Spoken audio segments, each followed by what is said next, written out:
안녕하세요. 신정환입니다. 한반도 정세가 요동치고 있습니다.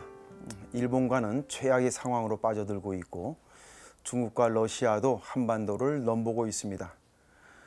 북한도 평화로 나간 길을 위태롭게 만들어 이렇게 걱정이 되는데요. 이 한편에서는 이런 한반도 정세가 약 100여 년 전에 구한말을 연상시킨다라고 말하는가 하면은 또 다른 한편에서는 우리 대한민국이 게임 체인저로서 새로운 국제 질서를 주도하는 기회라고 말하는 분들도 있습니다. 오늘 평화톡에서는 이렇게 요동치는 국제 정세 속에서 이웃 나라들과 어떻게 평화를 이룩할 수 있을까? 거기에 대해서 한번 얘기를 해볼까 합니다.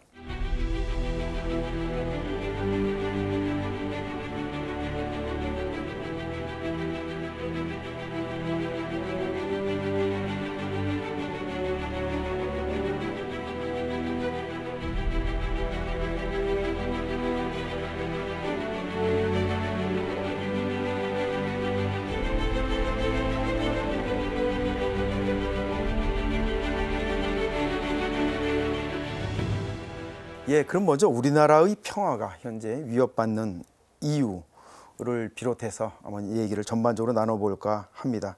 아까 제가 오프닝 멘트에서 말씀드렸던 과연 지금의 국제 질서, 한반도를 둘러싼 국제 정세는 위기인가 기회인가? 평화를 위협하는 상황인가 아니면 평화로 가는 길인가? 우리 한국정치학회 회장도 얘기 마시고 우리 경희대 특임 교수로 계시는 김용호 교수님 와 계신데요. 교수님 어떻게 보세요? 네, 최근에 북한이 미사일을 쏘는 등 군사적인 도발을 계속하고 있고 미국과 중국 간의 패권 경쟁도 더욱더 치열해지는 것 같고 또 이 한일 관계마저 심각한 갈등 상황이 있기 때문에 상당히 이러한 것들이 평화를 위협한다고 할 수 있겠습니다. 그런데 제가 강조하고 싶은 것은 이 리더십 요인입니다. 이 트럼프, 시진핑, 아베 그리고 김정은의 리더십이 평화에 도움을 줄 수 있느냐 하는 것이 이제 최대 관건이라고 생각합니다. 예를 들면은 트럼프 집권 이후에 이 국제 정치는 크게 변했다고 생각합니다. 미국의 외교 정책이 과거에는 자유무역이었는데 트럼프 이후에는 보호무역으로 또 트럼프 이전에는 세계화 또 이민 정책에 대해서 상당히 우호적이었는데 지금은 반세계화 반이민 정책으로 나가고 있고 또 과거에는 다자주의 그리고 또 우방을 상당히 존중하는 이런 것이었는데 지금은 일국 우선주의 아메리카 퍼스트라는 그런 기치 아래 돼 있고 더군다나 또 우방에 대해서는 과거에 이제 가치 동맹이라고 그래서 자유민주주의에 대해서 그렇죠. 가치를 공유하는 나라에 대해서는 상당히 서로 협력하는 것이었는데 트럼프 이후에는 이익 동맹이라고 그래서 전부 돈과 결부시켜서 돈 내는 나라는 우방이고 돈 안 내는 나라는 우방이 아니라는 식의 그러한 이 분위기를 조성해서 상당히 좀 어렵습니다. 그리고 시진핑은 집권 이후에 이제 개인 권력을 강화하면서 중화민족의 대부흥을 슬로건으로 내걸고 미국을 능가하는 초강대국이 되려는 그러한 이제 야심을 보이고 있어서 우리나라를 비롯해서 전 세계적으로 위협이 되고 있습니다. 그리고 아베는 또 이 과거 식민지 지배에 대해서 미화하면서 전쟁을 할 수 있는 나라를 만들기 위해서 개헌을 시도하고 있기 때문에 상당히 이제 공격적이라고 얘기를 할 수 있겠습니다. 마지막으로 얘기할 수 있는 것은 김정은은 2011년 12월에 김정일이 사망하고 난 이후에 집권한 이래로 10년도 채 안 걸려서 원자폭탄은 물론이거니와 수소폭탄까지 만드는 그러한 단계에 와 있고 미국을 위협할 수 있는 대륙간 탄도미사일 그러니까 ICBM까지 개발하는 이러한 이제 일을 했습니다. 이건 김일성이나 김정일이 하지 못한 것을 또 김정은이 해낸 것으로 봐서 상당히 이러한 점만을 두고 보면 이제 우려스럽죠. 물론 북한이 완전한 비핵화를 하겠다고 했는데 좀 두고 봐야 될 상황이 아닌가 생각합니다. 우리 통일부 장관을 지내신 우리 한양대학교의 홍영표 교수님께 한번 여쭤볼까요? 지금 평화라는 것이 사실은 계속 움직이는 것이고 그래서 다이나믹한 그런 개념이고 항상 우리가 그런 과정 속에서 있는데 그런 의미에서 지금 현재 한반도의 상황은 이제 김영호 교수님이 설명해 주셨듯이 그런 여러 가지 요인에서 굉장히 불안한 상황이다. 그러니까 물론 전쟁으로까지 가지는 않았고 또 뭐 그렇게 전쟁으로 갈 위험성까지 있는 것은 아니지만 분명히 불안하고 그런 측면에서 위기이다. 하지만 또 우리가 어떻게 이 위기를 잘 극복하느냐에 따라서 우리 주변을 둘러싼 상황이라든지 또 이 한반도의 평화는 좀 더 탄탄해질 수도 있다. 이렇게 말씀드릴 수 있을 것 같고요. 신정환 교수께서 오프닝 멘트 하시면서 이제 지금 한반도 현 상황에 대한 여러 가지 평가, 그중에 좀 이제 두 가지 좀 이제 다른 평가, 이 구한말의 상황이다. 또 하지만 우리가 위기를 넘어서 이제 세계 질서를 주도할 수 있다라는 이런 아주 굉장히 긍정적이고 자신감 있는 그런 해석과 또 좀 비관적인 그런 해석을 다 소개해 주셨는데 저는 그 중간 어디 있을 거라고 생각을 합니다. 네. 구한말하고는 뭐 우리 지금 대한민국의 전 세계적인 지위라든지 국력 또 그런 위치 이런 것들은 전혀 다르기 때문에 우리가 너무 구한말과 빗대서 막 너무 위기감에 사로잡힐 필요도 없을 것 같고요. 하지만 또 정확한 현실 인식은 필요합니다. 게임 체인저, 뭐 우리가 주도 이건 말은 좋지만 또 그렇게 간단한 일은 아니고요. 우리의 현재 위치가 어느 정도이고 우리가 어떤 역할을 했을 때 우리의 평화가 정말 좀 더 공고해질 수가 있고 좀 더 안정적인 평화 속에서 살 수 있는지를 잘 생각을 해가면서 현 상황에 대해서 진짜 주도 면밀한 그런 대응이 필요한 시점이라고 생각을 합니다. 네, 뭐 그런 지정학적인 조건을 본다면요. 과거 100년뿐만 아니고 앞으로 미래 100년, 1000년이 가도 우리나라의 그 포지션은 마찬가지겠죠. 일단 일본 얘기부터 한번 해보고 나가고 싶은데요. 일본 왜 이러는 겁니까? 이게 지금 최악의 한일 관계다라는 얘기를 하는데. 영국의 파이낸셜 타임스에서 키신저 질서가 전환하고 있다 이런 표현을 했던데 말하자면 키신저 질서라고 한다면 과거에 이제 미국이 소련을 봉쇄하면서 키신저가 이제 국무장관으로서 중국과 미국의 그 수교를 트는 이제 물꼬를 트는 역할을 했었는데요. 결국 중국과의 협력 관계가 어찌 보면 상당히 오래 진행이 되죠. 특히 2008년도 글로벌 금융위기가 오면서 그때 G2라고 하는 표현이 등장을 하는데요. 지금은 많은 분들이 G2 이러면 미국과 중국이 대립하는 뭐 이런 개념으로 생각을 하지만 처음에 G2라고 했던 이야기가 등장할 때는 글로벌 금융위기를 미국과 중국이 서로 협력해서 극복을 하자 이런 협력의 개념이었거든요. 근데 이것이 중국이 이 과정에서 상당히 좀 성장 속도가 굉장히 컸고 특히 시진핑이 등장하면서 미국에 대해서 이제 신형 대국 관계 이런 제안을 하면서 은근히 이제 미국은 중국이 점점 크더니 본격적으로 우리에게 좀 도전을 하는구나 이렇게 받아들이게 되면서 오바마 행정부에서 이제 그 중국에 대한 재균형 아시아로의 회귀를 천명하면서 중국에 대한 재균형 정책을 펼게 됐는데요.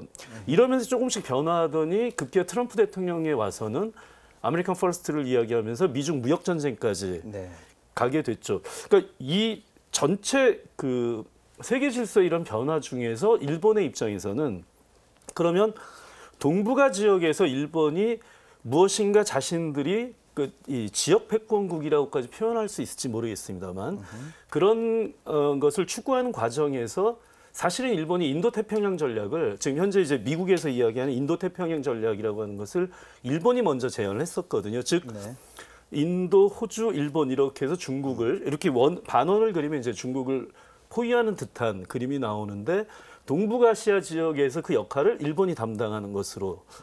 근데 이렇게 되려면 제일 중요한 것이 일본이 전쟁을 할 수 있는 국가, 그런 힘을 갖고 있는 국가가 돼야 되는데 일본은 평화헌법상 군대를 가질 수 없게 되죠. 자위대가 있는 거죠.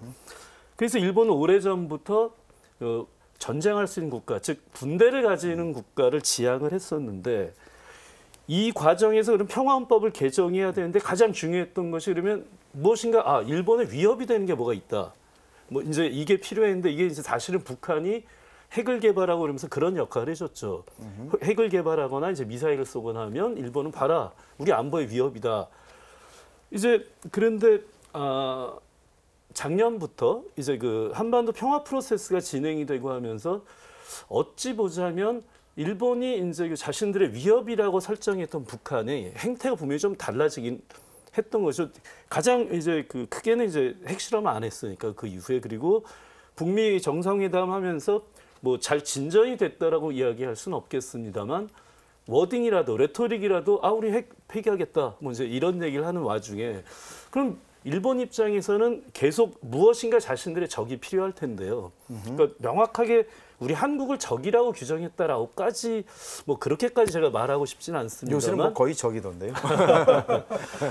안보 위협이 되는 남북한으로 설정하고 있는 것이 아닌가 이런 생각이 좀 들어봤습니다. 물론 네. 1차적으로야 뭐 징용 피해자들에 대한 한국 대법원의 판결에 대해서 자신들은 샌프란시스코 체제에 대한 질서가 붕괴되는 거다 뭐 이런 주장을 합니다만 뭐 1차적으로는 그런 것이 원인이 될 수 있었을지는 모르겠습니다만 저는 근본적으로 일본의 국가 전략에 있어서 무엇인가 자신들에게 안보 위협이 되는 대상으로서 남북한을 설정하고 있는 것이 아닐까 이런 생각을 해봤습니다. 징용 관련 우리나라의 대법원 판결이나 위안부 합의 어떤 그 파기, 그게 없었어도 일본은 지금의 정책을 밀고 나갔을까요? 그러니까 저는 뭐 이제 정책의 행태는 약간 달랐을 수 있겠지만 근본적으로는 뭐 시간도 약간 달랐을 수 있겠습니다만 방향은? 예, 그렇죠. 방향은 네. 사실은 비슷한 방향으로 갔을 거다 이렇게 생각을 합니다. 네. 미국이 동북아 안보를 주도하고 싶어하는 것은 뭐 당연한 일이고 알려진 얘기입니다. 이렇게 경제 질서까지 흔들릴 수 있는 상황에서 미국은 과연 우리 지금 한일 관계 중재에 나설까요? 아니면 나선다면 어떤 자세를 가질까요? 미국으로서는 이제 한국과 미국과 일본이 힘을 합해서 중국을 견제하고 싶어하는 거죠.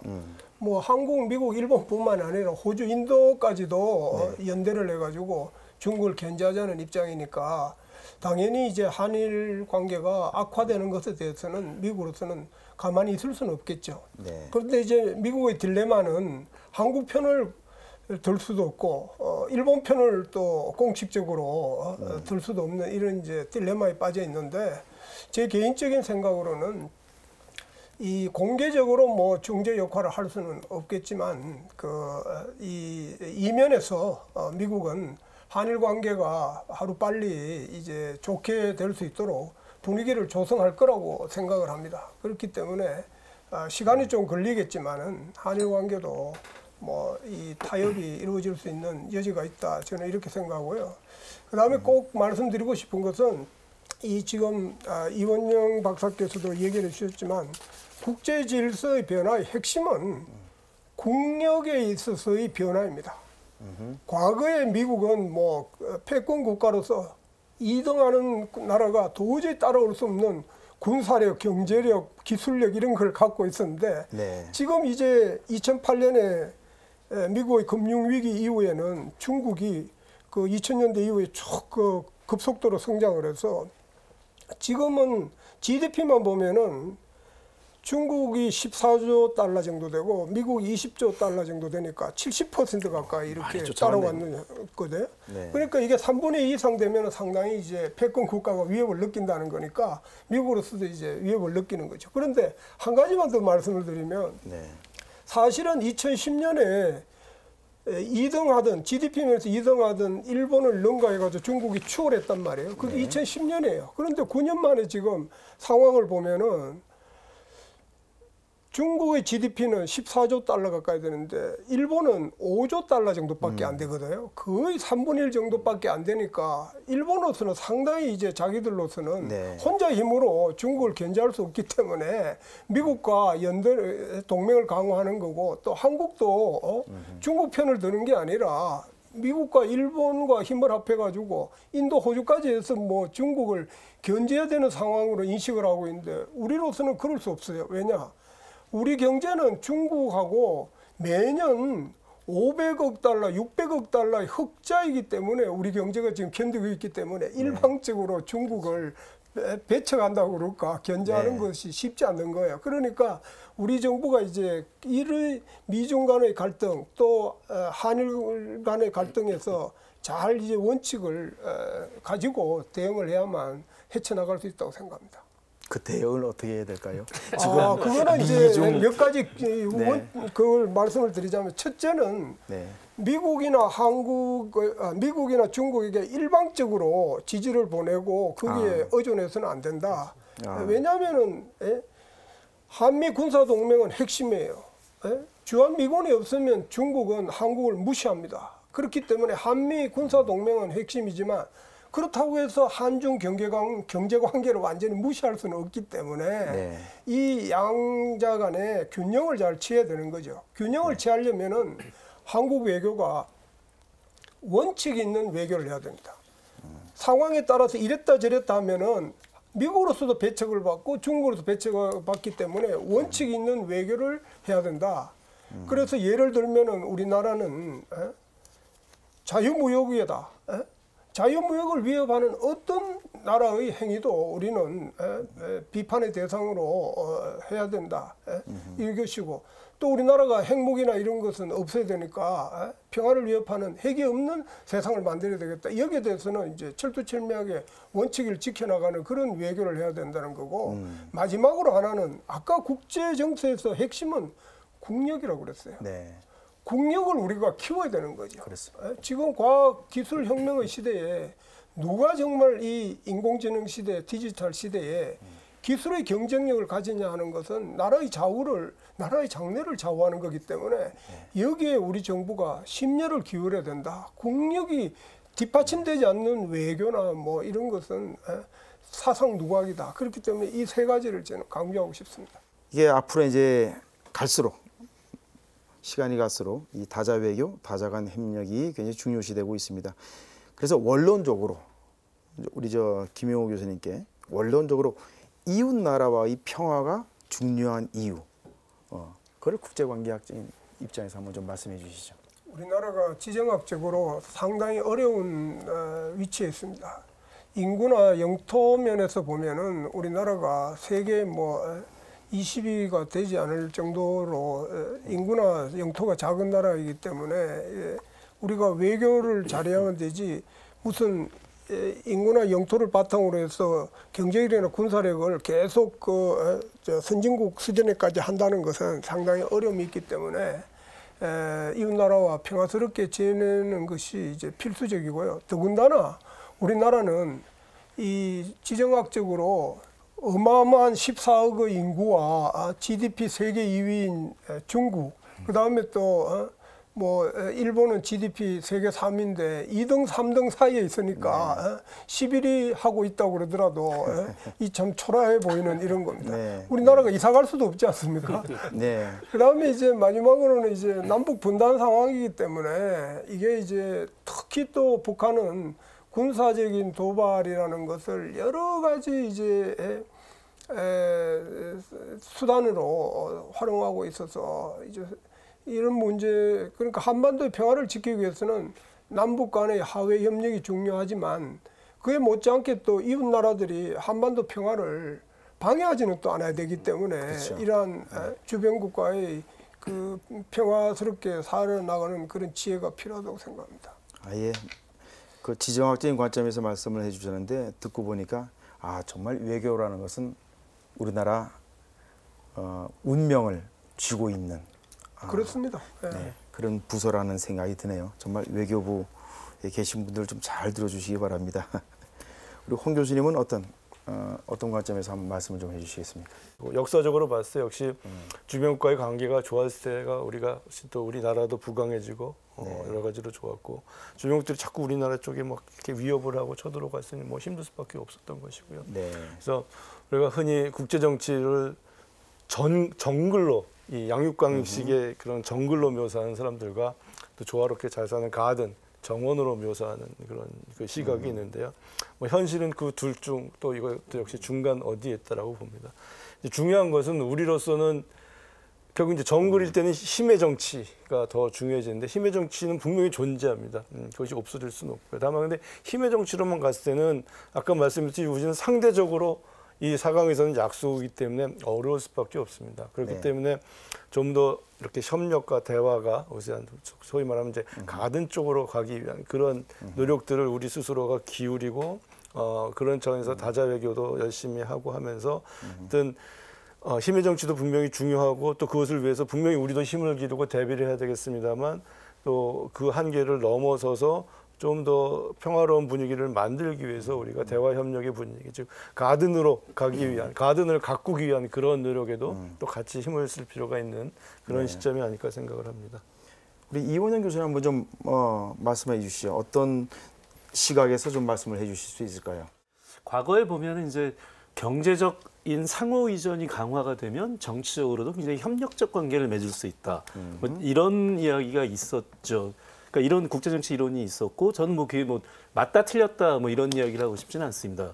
근데 반면에 국제정치 이론의 가장 주류가 된다라고 할 수 있는 현실주의 이론이야 이제 여전히 권력 정치, 즉 파워 폴리틱스에 의해서 이제 국제정치가 벌어진다 이렇게 얘기를 하는데 바로 이게 아까 이제 홍영표 선생님 말씀하신 정글과 가든 뭐 그런 이야기가 될 수 있지 않을까 생각을 해봤습니다. 근데 이 점에서는 우리의 지정학적 위치를 보니까 예를 들면 우리 바로 옆에 중국이나 일본이 있는 것이 한편으로 보면은 위기이지만 한편으로 보면 기회가 될 수 있다라고 생각하는데요. 예컨대 세계 GDP 2위인 중국 그리고 그 다음인 이제 일본이 우리 양옆에 있을 때 수출 주도로 성장한 우리 입장에서는 굉장히 큰 시장이 아주 가까이 있는 거잖아요. 그러니까 수출하기 굉장히 좋은 시장이 지리적으로 가까운 데 있다. 이런 건 사실 경제적인 의미에서 어찌 보면 기회라고 생각할 수 있을 것 같은데 전통적으로 우리 주변에 센 나라들이 있다. 이건 당연히 우리는 항상 소위 그 안보 딜레마라는 차원에서 확실히 항상 이제 그 어떤 위기감, 위협을 좀 느끼게 되죠. 뭐 그런 상황에서 그러면 우리가 현실적으로 파워 폴리틱스를 공격적으로 펼칠 수 없다면 현실적으로 그러면 다자 간의 협력을 통해서 무엇인가 동북아 지역의 그 평화 내지는 안정을 추구할 때 우리에게 있어서 가장 그 국익의 최대치가 나올 수 있지 않을까 이런 생각을 해봤습니다. 그런데 이것이 저는 사실 가장 그 바로 우리 이제 위에 있는 북한에게 이러한 논리가 어떤 방법으로든 설득이 좀 됐으면 하는 생각이 있는데요. 그러니까 북한도 이제 정치와 경제의 이 두 가지의 번영을 위해서는 정치적으로도 혹은 경제적으로도 주변 국가들의 간의 그 협력 이 틀 내에 들어야 되겠다라고 하는 것이 특히 우리를 통해서 이제 북한을 설득할 수 있다면 그러면 어쩌면 우리 주변에 이런 여러 강대국들이 있음에도 불구하고 동북아 평화 외교라고 하는 것에 조금이나마 이제 우리가 이니셔티브를 조금이나마 이제 가질 수 있는 방법이 될 수 있지 않을까 좀 이런 생각을 해봤습니다. 계속 한반도를 둘러싸고 여전히 국제정세에 요동치고 있는데 그 한번 해법에 대해서 한번 좀 말씀을 나눠보고 싶습니다. 일본과의 경제 전쟁을 포함해서 이렇게 이웃 나라의 평화를 도모하기 위해서는 어떤 노력이 필요하다고 보시는지 한번 좀 말씀을 해주셨으면 좋겠어요. 한일 관계를 우선 보자면은 이제 양국 간에는 과거사에 대한 인식의 차이가 심각하죠. 그리고 또 이 그 해법에 대해서도 우리가 생각하는 거하고 일본이 생각하는 것이 차이가 상당히 있죠. 그럼에도 불구하고 제가 강조하고 싶은 것은 첫째, 양국의 지도자들이 이 과거사 문제라든지 한일 관계의 그러한 쟁점들을 악용하거나 국내 정치용으로 이용해서는 안 된다. 양국 정치 지도자 모두에게 해당한다고 생각합니다. 일본의 뭐 장관들이 망언을 한다든지 또 우리나라의 정치 지도자들이 그 쓸데없는 과격한 용언을 써서 민족주의를 촉발하는 이런 것은 자제를 해야 되겠다. 그 한일 간의 경제 협력이라든지 또 문화 교류라든지 관광객을 비롯한 인적 교류는 양국 정부가 이것을 뭐 무기화한다든지 이래서는 안 되겠다 하는 이런 데 대한 그 합의가 있어야 되겠고 이 자제가 필요하다. 그러니까 서로 하고 싶은 얘기 마음대로 하는 것이 아니다. 이걸 좀 강조하고 싶습니다. 부부싸움을 할 때도 우리가 절대 마지막까지 내뱉지 말아야 될 말들이 있지 않습니까? 그건 국제관계에서도 그건 마찬가지라고 생각을 하는데 지금의 한일 관계를 보면 그런 점에서 조금 좀 우려스럽다라는 생각을 하게 됩니다. 교수님 뭐죠? 원칙을 잘 지키면서 또 때로는 유연성을 이제 발휘할 필요가 있을 때가 있는데 이 원칙과 유연성 사이에서 우리가 어떻게 균형을 잡을 것이냐의 문제가 일단 중요할 것 같습니다. 그래서 뭐 방금 말씀하신 정말 우리가 상대방이 우리의 어떤 정체성이라든지 뭐 통합성이라든지 이런 것들을 건드리는 문제에 대해서는 우리가 단호하게 대응하고 잘못된 언행은 우리가 단호하게 대응해서 그것은 잘못된 행동이고 그렇기 때문에 그런 행동을 하면 안 된다라는 걸 분명히 얘기를 해야 되고요. 또 일본을 단호하게 꾸짖을 건 꾸짖고 잘못된 건 잘못되고 지적을 해야 되겠지만 그렇다고 또 대화 노력을 피하는 것도 그렇게 바람직한 방향은 아니기 때문에 이 원칙과 유연성을 잘 조화롭게 좀 지혜롭게 활용할 필요가 있다는 것이고요. 또 하나의 문제는 외교에서 정말 중요한 측면은 저는 명분과 실리라고 봅니다. 이 외교를 통해서 명분과 실리를 다 얻을 수 있으면 제일 좋죠. 근데 많은 경우는 이제 그게 어렵고요. 그러면 어느 시점에서 명분과 실리를 타협을 해서 명분이 조금 좀 깎이더라도 실리를 챙길 것인지 실리가 조금 좀 줄어들더라도 명분을 더 좀 챙겨서 그것이 더 좋을 때가 있는데 그걸 잘 그 선택을 하고 결정을 해야 되고 거기 이제 진짜 리더십이 중요한데 하여튼 그것을 잘 결정할 부분이 있고요. 그래서 예를 들어서 우리 지금 뭐 남북 관계나 한일 관계에 있어서 이래서 뭐 이념, 민족 이런 것들은 어떻게 보면 사실 명분 쪽에 속하고요. 이제 안보적, 경제적 이익을 어떻게 획득할 것이냐 이런 부분들 이 두 개 사이에서의 어떤 또 균형점을 우리가 찾을 필요가 있을 것 같고 저는 그 균형점을 찾아가기 위해서 제일 중요한 기준은 역시 국익, 대한민국의 국익이라고 생각을 합니다. 우리는 분단이라는 상황이고 아주 특수한 상황에서 민족이라는 측면도 분명히 있지만 우선은 대한민국의 국익이라는 관점에서 어떻게 우리가 안보적 경제적 이익을 계속 얻어갈 것이냐 그것을 우선하고 그러면서도 또 우리 어떤 민족으로서의 명분, 체면 또 이런 것들도 찾아나가기 위한 노력들을 기울일 필요가 있고요. 그래서 우리가 너무 민족만 강조해서도 안 될 것이고요. 왜냐하면 한일 관계에서도 민족주의가 앞장서면 분명히 관계가 나빠집니다.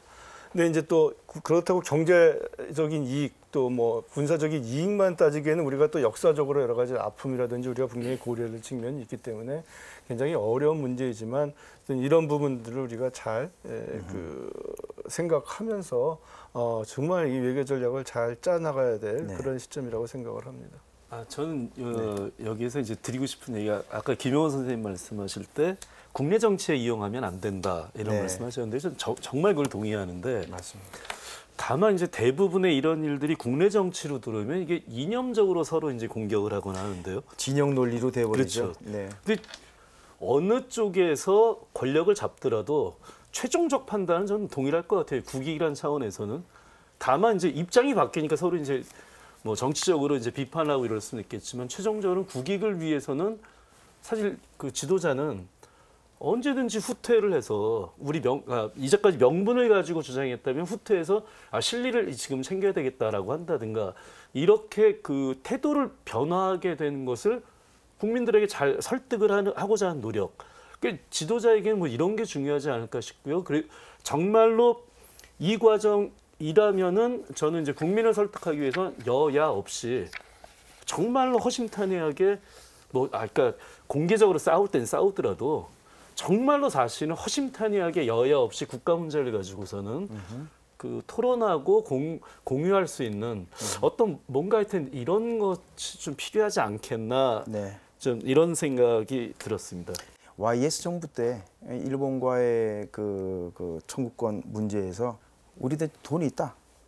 돈은 우리가 다 위안부 할머니들 그분들이나 징용 나갔던 분들 우리가 다 해줄 거다. 그러나 니들은 진심 어린 참회와 사과해라. 그래서 아까 우리 홍 교수님이 말씀하셨던 명분과 실리를 다 챙기는 그런 식의 그 스탠스를 취했던 걸로 기억하는데 지금 그런 태도를 자세를 가진다면은 그 한일 관계에서 해결책이 되지 못할까요? 그러니까 우리 정부가 자꾸 뭐 일본에게 사과나 책임을 자꾸 요구하는 것에 못지않게 중요한 것은 우리가 해야 될 일은 우리가 하는 것을 위해서 국민적인 합의를 만들어 나가는 노력이 필요하지. 전부 뭐 반일 전선에만 투입해 가지고 기업이나 국민들이나 거기에 정말 동원시키는 이러한 것은 정말 높은 전략이 아니라고 생각해요. 지금 이 시기에는 한일 양국 간의 정부가 문제가 잘 풀리지 않으면은 1.5 트랙으로 민간인 레벨에서도 이 현안 문제를 풀 수 있는 이 민간 합동 한일 간의 민간 합동 위원회라도 이렇게 만들자 하는 이런 노력도 필요한 것이고요. 그러한 것이 없이 뭐 감정 싸움만 하고 한국이나 일본이나 둘 다 이러한 경제 갈등은 소모전에 불과하지 않겠어요? 둘 다 손해지 어느 나라가 뭐 좀 더 이익을 본다고 해가지고 그게 무슨 큰 차이가 있겠습니까?